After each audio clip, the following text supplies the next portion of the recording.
Good afternoon, everyone. Welcome back to the Carter James Ranch on a warm November 7th. We are 75 degrees today.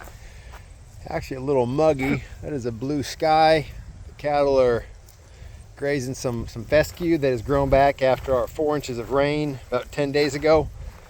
I'm actually happy that it's grown back like this, given that we got the rain preceded by 3 days of really hard freezes at night. So we got them over here. So I'm gonna duck to the fence and we're gonna do a little cow TV walkthrough. Here's Bree grazing away, sticking her head through the fence. Hey girl, how you doing? Say hi to everybody. I'm friendly. So if you're new to the channel, Bree's one of our South Pole bottle calves. And there's Belle right there. There's Pepe, our half Longhorn, half South Pole. But here in the back of the ranch, you can see we need to do a little fence work to get this fence back in order. We had some tree work done back in March, and unfortunately, as they were pulling some trees out, they definitely did a number on this fence, ripping this part out. And there's actually an opening down there, so we put up a hot wire. So I've entertained, do I want to replace the fence or just take it out and then put some hot wire, but I can duck right underneath here. So here's our 3 Wagyu steers that were born earlier this year. 4021, he's the nicest one. He's a good boy.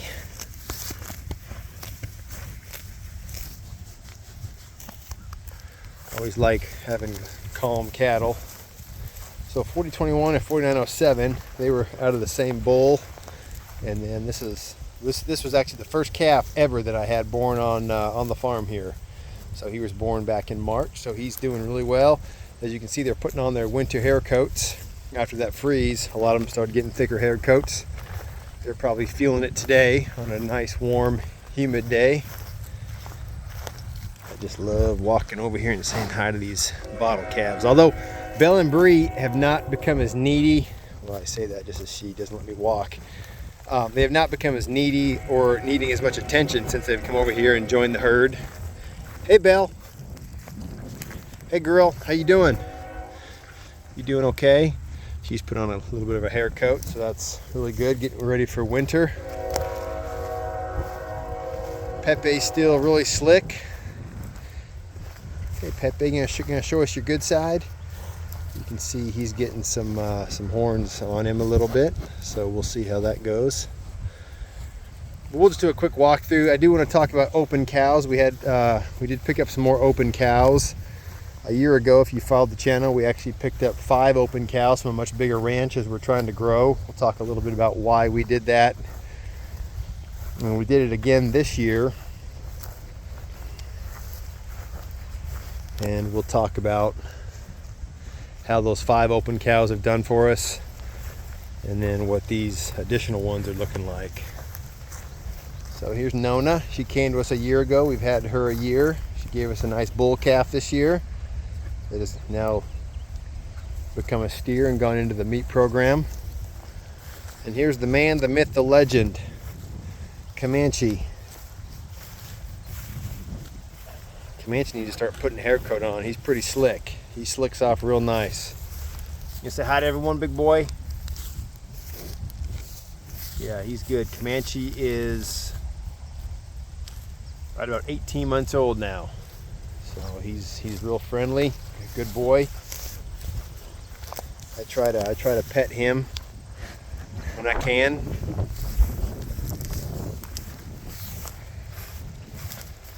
Just to make sure he stays familiar. So right here, the ghost eye. This is one of the opens we got last year. We've not done preg checking, but I believe she's bred. This was probably the best open cow we got. She was a 4-year-old last year when we got her. So why she was open, I don't know. We got her out of Missouri. You know, they've had kind of 2 years of drought. So who knows why she's open, but I'm not seeing Comanche breeding her any in the recent past, so I'm hoping that she's bred. But again, we're going to be doing some preg checking here shortly.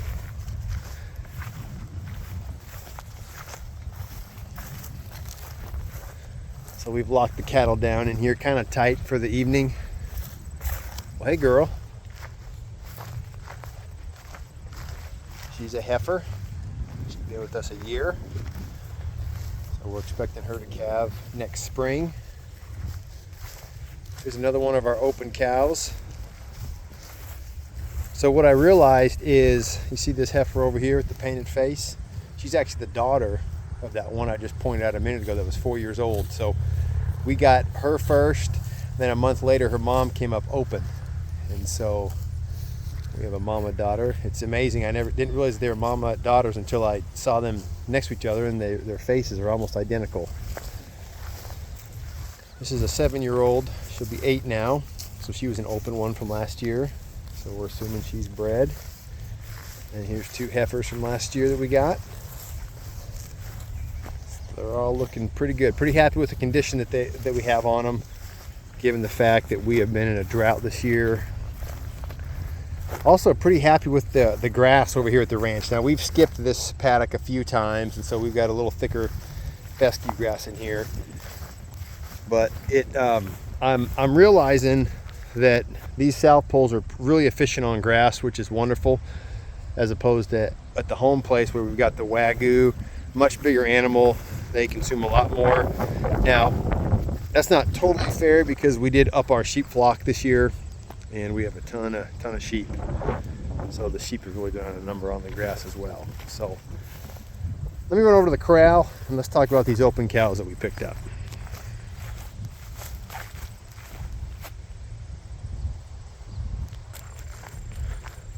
All right, I'm not to the corral yet, but I'm walking up. But before I got there, I just wanted to talk about why we buy these open cows, because the biggest expense on your farm is an open cow. So one man's trash, we're hoping that it's going to be our treasure.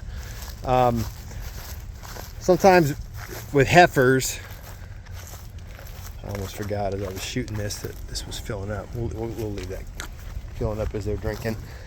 Sometimes with heifers, you never know with heifers. Are they going to be good mamas? Are they going to calve? Are they going to come up open?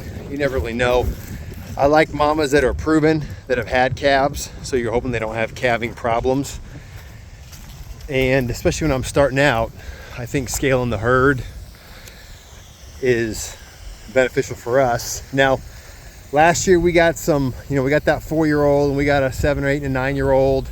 I think we got one that was 10 years old last year. Now, I don't want to buy a lot of old cows. One, they're old, potential future problems. They're probably not going to be in the herd very long until either I need to get rid of them or they end up dying on the farm. But again, when heifers are hard to come by, I think when you're wanting to grow, you kind of take what you can get, as long as they're good animals out of a similar system. The other reason I buy open cows is I'm able to pick them up at a discount. Now, I'm not picking them up at a steal, but I do get a little bit of a discount because they are someone's problem and I'm solving that problem. So we've got 7 new mamas here, and they're not all open. Part of the problem with, let's see, I believe at least 2 of them. 2 of them are what's called shortbred, meaning they bred back later in the cycle, and this larger ranch in Missouri did not want to deal with having calves out of their 70-day calving window. So we've got a number of older animals. Don't love some of their ages. They're 11 and 12 years old. So I'm just really hoping that we can get a few calves. I think sometimes when ranches sell these, they kind of tell you, oh, they'll be able to calve till they're 15 or 16, which is true. But they are older, and we run the risk of something happening to them. So, but there are 2 of them that are shortbred, and there's potentially a 3rd one that might be shortbred, but she might have been only bred with less than 30 days, so it's hard to tell. The best animal out of the whole group, or the youngest animal anyway, and she's really kind of the best looking one, is this 7-year-old right over here. She was born in 2016. However, she does have an eye issue. She had an eye injury as a calf, and her eye is nasty, which is kind of like that ghost eye cow I showed you a little earlier. I'm not going to zero in. If you can see, her right eye is kind of messed up. Hey girl, you doing okay? So she's good. I also don't love this one laying down. It's cool looking. I'm not a big fan of the horns. just from a security standpoint for myself and other animals. Now I don't think she's a mean one, but you always do run the risk with the points on them. I have entertained, are we going to cut those points off? I know that'll be traumatic for her. So I don't know, we'll talk about that. I mean, she is cool looking, but 7 of them. So this brings our female South Pole herd to a total of 26 animals. Over here at the ranch, we have a total of 35. That's including Comanche and Pepe and some of our steers. But we got a good little herd. So these guys have been eating this brome hay. They showed up on Sunday. Now it's Tuesday. So they've really cranked through this bale of brome. So I'll leave them in here for one more day, and then we'll introduce them to the herd. One reason we want to leave them in here for so long is they just got weaned off of their calves, and so we don't want them to go nuts and try to go looking for their calves. So a couple of them look like they're in pretty good shape. A couple of them look a little thin, but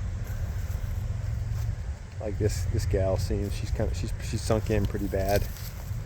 But we'll see. We'll get them out in the pasture and get them introduced to the herd, and hopefully get them in some better shape, and let them get them all bred, and away we go.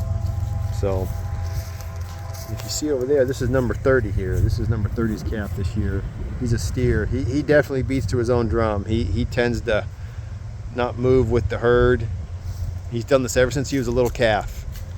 He just has a mind of his own. So he knows where they are, and he still ducks under the hot wire. And so he kind of hangs out, and when he's ready to go join the herd, he does. So, all right, folks, thanks a lot for coming along for some Cow TV and introducing you to these open cows and why we gamble with them, take calculated risk. So I guess we'll find out pretty quick if our calculated risk from last year on those 5 is panned out. So thanks a lot, everyone. God bless you. Thanks for watching, and we'll see you next time.